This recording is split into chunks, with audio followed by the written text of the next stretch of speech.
ایک اور بات ان لوگوں کے لیے جو یہ کہتے ہیں کہ ہمیں ایکسپو سینٹر میں رکھا ہوا ہے, آئسولیشن میں رکھا ہوا ہے, ہم بالکل ہیلدی ہیں, ہمیں کچھ نہیں ہے, ہمیں جانے دیجئے. تو میرے ہسبینڈ بھی تو بالکل اسمپٹومیٹک ہیں, وہ ایک کمرے میں بند ہیں جس دن سے میرے بیٹے کی ڈیتھ ہوئی ہے. وہ ہم صرف فون پہ بات کرتے ہیں, ہم کھانا ان کے کمرے کے آگے رکھ دیتے ہیں, نہ وہ کمرے سے باہر آتے ہیں, نہ ہم بیٹے کی ڈیتھ کے باوجود ہم گلے مل کے رو نہیں سکے. ہم نے اپنے بیٹے کی بریل تمام کووڈ پروٹوکالز کے تھرو کی ہے ہم نے. تو میرے ہسبینڈ از ان آئسولیشن, جب تک ان کا ٹیسٹ نیگیٹو نہیں آتا نہ وہ ہم سے ملیں گے اور نہ ہی وہ اپنی ڈیوٹی جوائن کریں گے. میں اپنے بیٹے کے ساتھ بہت کلوز کانٹیکٹ میں رہی ہوں. میرا انیشیل ٹیسٹ نیگیٹو ہے, but I shall wait for another test کہ میں 10 ڈیز کے بعد اندر ٹیسٹ کراؤں. اگر میرا ٹیسٹ نیگیٹو ہوگا تو میں اپنی ڈیوٹی پہ کو جوائن کروں گی. تو ہم لوگ بینگ اے ہیلتھ پروفیشنل, ہم لوگ جو ہے, ہم دیکھیں میرا ٹیسٹ اگر نیگیٹو آتا ہے یا میرے ہسبینڈ کا, تو ہمیں پھر جانا ہے اور پھر کام کرنا ہے. جیسے جنگ میں کوئی سپاہی بارڈر نہیں چھوڑ سکتا, ہم بینگ اے ڈاکٹر اپنا کام نہیں چھوڑ سکتے. میرا بیٹا چلا گیا ہے تو کیا میں ڈاکٹری چھوڑ دوں گی؟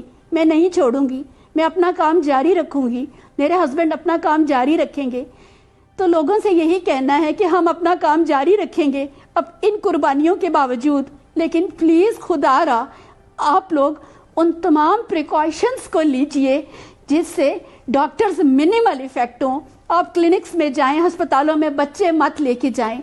غیر ضروری بیماریوں کے ساتھ کرونک بیماریاں, اگر کسی کا 18 سال سے بچہ نہیں ہے تو کوئی فرق نہیں پڑے گا کہ آپ اگلے 6 مہینے ہسپتال نہ جائیں. میں پچھلے 2 مہینوں میں دیکھ رہی ہوں, منع کر رہی ہوں, میرے پاس انفرٹیلٹی کے مریض آ رہے ہیں کہ ہمارا 10 سال سے بچہ نہیں ہے اور ٹریٹمنٹ. تو میں سب کو کہہ رہی ہوں آپ 6 مہینے رک جائیں. آپ کولڈ ڈیزیزز کے لیے مت آئیں ہاسپٹل, صرف ایمرجنسیز کے لیے آئیں. پلیز بچوں کو ساتھ مت لائیں. بچے اے سمپٹومیٹک کیریئر ہوتے ہیں, ان بچوں میں کم ہے mortality, but they convey the disease. Doctor Shabnam, دیکھیں جب تک ہم موڈ آف ٹرانسمیشن کو نہیں سمجھیں گے. بالکل, آپ کا جتنا بھی ہم شکریہ ادا کریں کم ہے. مجھے تو جی میں I'll be totally honest, میں I'm shocked and amazed کہ آپ میں اللہ نے اتنا ہمت دیا, جذبہ دیا ہے کہ آپ بات کر رہی ہیں. میرا I have a 21-year-old son, میرے میں سننے کی ہمت نہیں ہے. جی چلیں, آپ کا بہت شکریہ. کو نہیں سمجھیں گے. آپ کا بہت شکریہ, اور اللہ آپ کو صبر دے اور لوگوں کو ہدایت دے. We have to take a break here. Break کے بعد شروع کرتے ہیں.